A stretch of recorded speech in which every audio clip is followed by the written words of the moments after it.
good afternoon and welcome to the cable company. It's October the 30th, 2018. I think we're pretty much up to date. This right here is the back sheet. You can see that right there. This is the back sheet in by NASA. This is the Mercury Atlas launch facilities. All this material that I have, it's been declassified. I don't have anything that would jeopardize our country. I would never do that. To know me is to know me. I'd like to dedicate this to all the Rocketeers out there. Special thanks to Bob and Tony Rebels for their contributing to the Apollo mission, and my girl, Lisa Ann Ringer Moat. She was an organ donor and she didn't want to be. And Lisa's grandbaby law is just to stop the thieves and the murderers, okay? And but this is all for her, okay? Every bit of it's all for her. Mercury Atlas Launch Facility. Say this is definition. A gantry. A structure used to erect and service the vehicle on the launch pad prior to launch. Also referred to as the service structure or service tower. Yeah, I'll just look at how little those words are. Look how little that shit is, man. Gosh, I say I got my eyeball, but it still don't do no good if you don't. They get it all around in circles like that. Oh gosh, you wouldn't even believe the legal documentation. I seen it, but can't even see what's going on here, man. The launch pad, the base on which the vehicle is erected and launched. Okay, and C, flame deflector. The system used to direct the blast of the vehicle's engines away from the launch pad. D, blockhouse. The building serving as the center of control and communications with the vehicle during pre-flight and flight, also known as the Launch Control Center. E, fuel areas. Special areas for the safe storage of fuels and oxidizers prior to their transfer for use in the vehicle. F, launch facilities. The combination of all the buildings, structures, equipment, and machinery within the defined area to support a vehicle from pre-launch through launch. Okay, and now this is number 2, mission. A former home of the Atlas ICBM has been assigned a new responsibility in support of NASA. Complex 14 has become the point of departure for America's first orbiting astronaut. It has been said that a launch facility represents a stage of the vehicle preceding the booster. This ground support equipment is vital to the mission and equally important in assuring successful attainment of the objective. 3. Description. This overworked word complex still adequately describes an area assigned to NASA for the Mercury Atlas launchings. Complex 14 on Heavy Complex Row at Cape Canaveral differs little in appearance from a casual glance to its neighboring launch areas. However, many changes were required to prepare it for its present assignment. A 30-foot extension to the gantry now makes this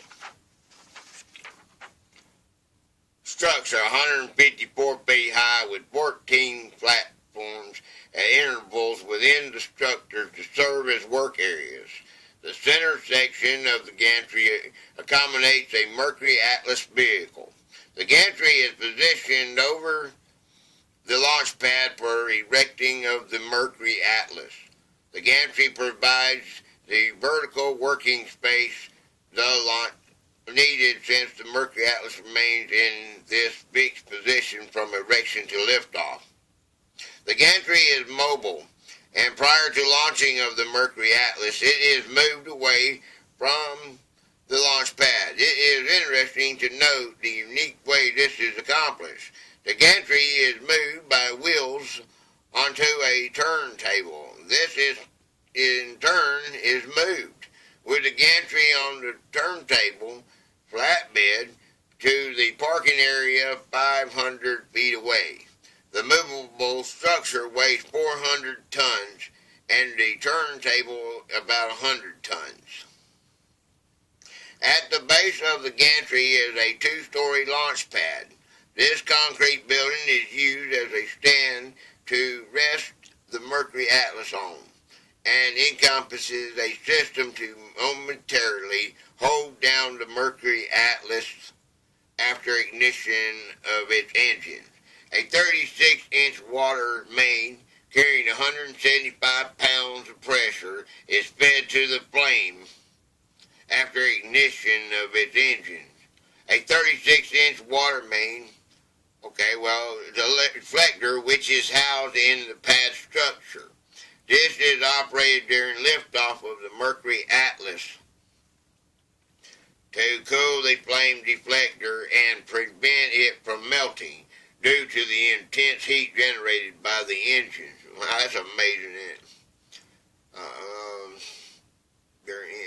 Engines, exhaust. Within the pad are spaces assigned to electrical, electronic, and mechanical devices. These rooms within the pad are connected to the rock house by literally miles of electrical cables. The blockhouse is situated 750 feet from the launch pad. It is a dome-shaped concrete building designed to house and protect equipment and personnel from blast and shock in the event of vehicle blow-up on the launch pad. The blockhouse is the control center for information and communication to and from the vehicle and spacecraft. Within its confines are the consoles, recorders, and computers to digest the flow of information from the vehicle and spacecraft, and the means to solve problems that may arise during pre-launch and launch operations. The fuel area consists of a large storage tanks above ground for fuel and oxidizers, a system of earthen fills and concrete reinforcements are used to protect against blast. Provisions are made for filling the tanks from specially designed tank trucks. The propellants are transferred to the vehicle by pumps through a maze of mono and stainless steel pipes and tubing. The system of flow can be reversed and cause a return of the propellants to the tanks when desired. Propellant transfers can be remotely controlled from the blockhouse. Okay, isn't that pretty cool? All right, there you go. There's the back seat. I thought that was pretty good. And let's see. Do one more here. Let's see if we can do it. Let's do another one right here real quick. How about Cape Canaveral? Let's go. Okay, this is a back seat. Okay. All right. This one here says Cape Canaveral. Okay. Halfway down Florida's east coast between Jacksonville and Miami is America's most complete space testing laboratory. Much of the Cape terrain consists of thick undergrowth and pimento scrubs, not too unlike the earlier days when Indians and the earlier settlers made their home on this arrow-shaped sandy spit jutting into the Atlantic Ocean. New growth greater than that of the national environment started with the signing of a bill authorizing a launching range at Cape Canaveral on May 11, 1949. On June 13, 1950, the Department of Defense assigned the responsibilities for the operation of this long-range proving ground at Banana River, Florida, to the Air Force. The Atlantic Missile Range AMR presently extends across the South Atlantic and into the Indian Ocean. However, it might be more aptly said to have its endings in intimate space. Land acquisitions by the National Aeronautics and Space Administration, NASA, will increase the Cape area from its present 15,000 acres to approximately 95,000 acres by mid-1963. This increase in land area or mass is required to carry out the program for the peaceful exploration of space as outlined by the Congress. The present Cape boundaries are Port Canaveral to the south, the Atlantic Ocean to the east, and with the acquisition of land on Merritt Island, the Indian River will form the western terms. Okay, the area will connect to the Florida mainland in the north. Since AMR was established 12 years ago, it has been a research and development test facility.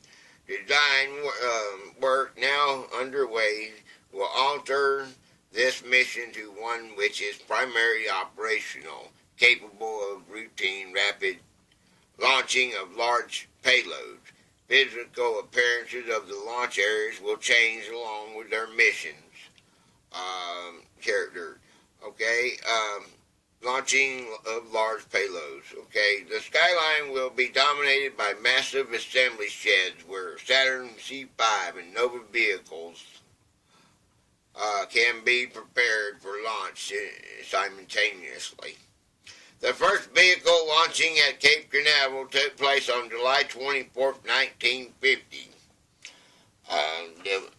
The bumper number 8 was a combination V2 and WAC Corporal that attained 25 miles in a horizontal distance test.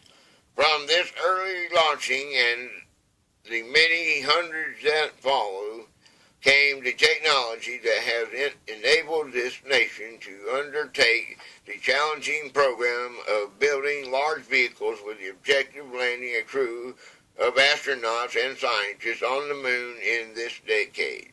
The Cape is served by a channel from the Florida Inland Waterway with docking facilities for Saturn barges and other craft. Road and air are other means of direct transportation. A network of over 65 miles of paved roads within the Cape provides access to the presently developed areas. Total employees at AMR number approximately 23,000. By the summer of 1963, it is expected to increase to 33,000 persons. NASA employees at Cape Canaveral in mid-1962 number about 2,000, including contractor and construction personnel. The personnel projection through 1966 indicates a rapid growth to more than 16,000.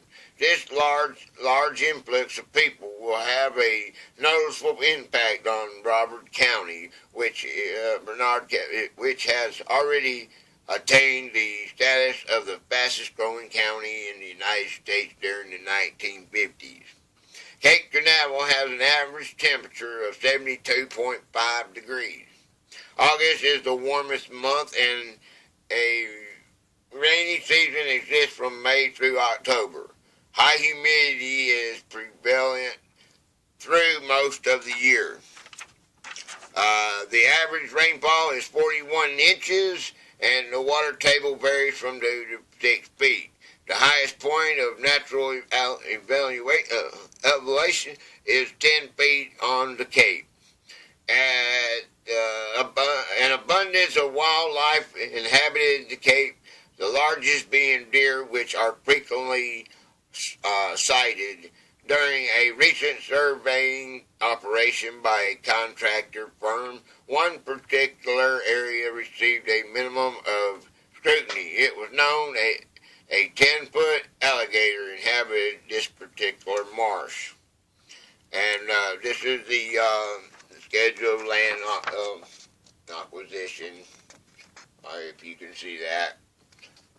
This was the fact sheet for the tape. This one. And that one right there too. And what we're gonna do, I got a few more fact sheets, and you know what? I'm gonna go back into the Kennedy Space Center. Did you see that? You know, I read some of that. Some of this, some of us have gone over, but I hope you enjoyed today's little skit. Come on back and see me, Mitchell Iron No Senior, 301 Harbert Valley Road, Toccoa, Georgia, 30577. Write me today. Tell me what's on your mind. I'll tell you what's on mine. Okay. Come on back and see me. Bye bye.